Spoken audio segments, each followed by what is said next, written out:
Okay, I'm gonna have to like have 50 pieces of film to put together here. iMovie, between me and iMovie, like I keep stopping.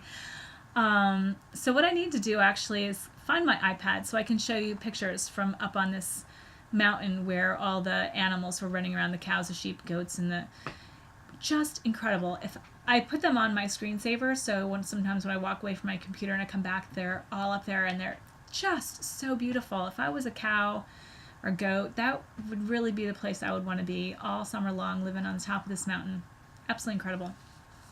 Anyway, if you're a spinner, I would check this book out. It is at my not my local library, but it's in my library system. I am not allowed to take it out because I am not a patron of that. Well, they won't do interlibrary loans. If I drove to Goshen, I could go pick it up myself, but I'm not going to do that because my friend has lent me her copy. But I'm sure if you check your local library system, see if they have a copy. It might be something for you to check out, see if it's something you actually want to own. I like to do that first. I like digital books better anyway, but I like to actually check it out first to see if it's something that I want to invest in because I don't need anything that I don't need, basically. So anyway, that's a very good book. And I didn't really plan on doing a review on that. I totally forgot all about it, but so that's why I'm not doing an in-depth review on that book. What else did I want to talk to you about? A couple things. And then we'll get finished here. Looking at my notes. Oh, okay. So I have a couple of tips that are... Hi, buddy. You want to come up here? Come here. Buddy wants to say hello. Come on, bud. Watch your back. Oh, he hit his back coming up the thing. Are you okay? Want to say hello to Buddy? Say hi, Buddy. Oh, what's the matter, baby doll? Okay, so we'll get some buddy hugs while we talk about the rest of this. So as I was driving last week, I was not on the main roads, but I was driving straight, and this is straight through. I don't have a stop sign, and the person coming this way, perpendicular to me, had a stop sign, stopped the stop sign, and then proceeded to drive through it. Meanwhile, I didn't have the stop sign, so thank God we were all going very slow, but I had to slam on my brakes not to hit this person. And this time of the year, people have got way too much on their mind as it is. First of all, he was on the phone, so he wasn't paying attention, and probably had some other things on his mind. I am very happy that I was paying attention. I usually do. Like, I'm not saying I'm the best driver, but I try to look at what other people are doing so that I can avoid what they're not doing that's going to work out right. And believe me, I make my fair share of mistakes. But what I see most people do quite often is at intersections, they're not paying attention. And that means going through red lights, not stopping for stop signs, stopping for a stop sign and not knowing that I don't need to stop for a stop sign. And we all don't need an accident this time of the year. We don't need them any time of the year. But because I think people have so much, it's getting to be the holiday season, they've got a lot going on. Just be mindful when you are driving that intersections are the place where a lot of traffic accidents happen. Ask me because I've taken a driver's safety course to get points off my thing for speeding, which I don't do anymore. Oh, here's Natalia. Hello. Goodness, you're getting full of kitties today. Hi. So yeah, I just wanted to mention to just be really wary of that. Just because you have the right of way doesn't mean that someone else is not paying attention and that you shouldn't be. So when you get to an intersection, even if you have the right of way, just watch to see what other people are doing. The other thing I wanted to tell you about is, well, I have an old house. My house was built in 1928, and there's holes everywhere. Mice can get into my basement very easily. Sometimes I hear them in the wall over there. Hello, baby. They don't go too far, and sometimes they come, but sometimes they get up into this part of the house, which is crazy because I have, cats. I was like, this is natural selection at its best for a mouse that comes up here because that's pretty insane. I don't mind mice. I don't particularly care for rats, and I don't have rats in this house, but when I lived in Vermont, because I had the animals, and when you're on a farm, you tend to have rats. I've had some rats occasionally in my house, but again, I have cats, so usually they will handle all this stuff.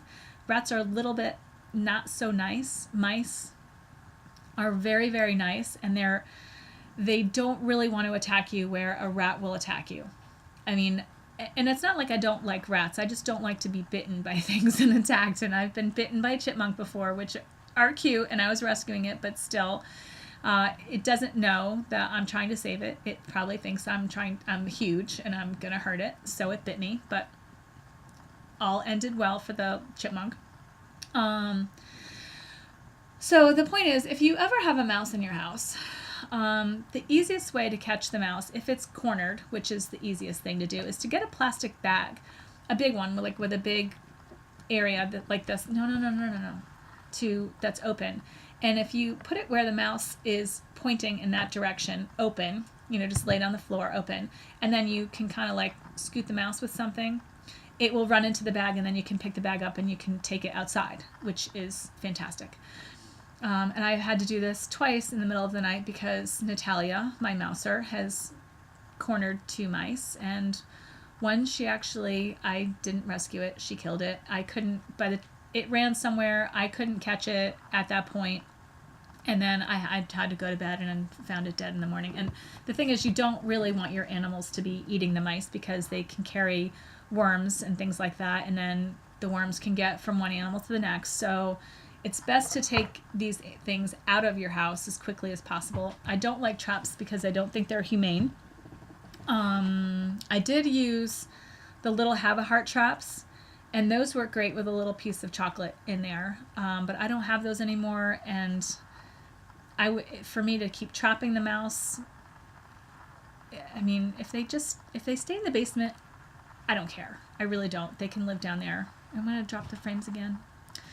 But I don't want them upstairs with the cats, and my cats can't go in my basement anymore, which is why there's probably more mice down there than there should be. But they come upstairs. I don't even know how they're getting up here because I've blocked all the holes. So I thought, they must be smarter than me, which doesn't surprise me because they're little and they can get anywhere that they want, little tiny holes. Okay, so that's it. So I taught you how to catch a mouse and how to be careful when driving this time of the year. And the last thing is just a quick healthy tip, and that is about fragrances. And we talked a little bit about that last time, but this time of the year, people have lots of candles burning because they smell good and they have pine scented and they have this. And when I was a little girl, my mom had plastic fake trees. And so, because they didn't smell pretty, she would spray air freshener that was pine scented. So the house always smelled like pine, even though we didn't have a pine tree. I just want to give you another heads up that these things are not safe. They're phthalates. Anything you can smell that lingers in the air. It's the same thing when you have clothes. I don't know if I mentioned this before, but laundry detergents that when you can still smell the clothes 2 weeks later, that's phthalates, and you really don't want that kind of stuff because it's sorry, Buddy's being silly. It's disrupting. They're hormone disruptors, and so you really want, when you have laundry detergents and things like that, just get the plain with nothing in it. Something that's biodegradable is even better because we're just putting more stuff into the system that doesn't need to be there. So biodegradable and unscented. Uncolored is also good because you don't need the colorings as well. There are a few brands that are out there that have absolutely nothing in them, and they're fantastic. I actually use Kookaburra to wash my clothes. It's the same stuff I use to wash the wool, but I like it, and it smells good, and I don't need to use a lot, so I use that. But I'm sure you can find something in your area that is good for you that way. But just watch out when you are, and be aware when you are around these things. If you have them and you're ready to bring them out, you might want to think twice about the scented candles. You can use essential oils. Those are nice, and they're not going to cause any problems for you. So think about switching. And there are candle makers out there that use only essential oils and don't use the lead wicks. So you want to make sure that there's no lead in your wicks. And I would honestly say I would be really, really careful about buying any imported things that might not be of any standards at all and say one thing and are another completely different thing until they get caught. Just saying. I'm not going to name any names, but there are some, if it's super, super cheap, there's a reason. And, you know, just because something doesn't cost a lot doesn't mean that it's going to be good for your health.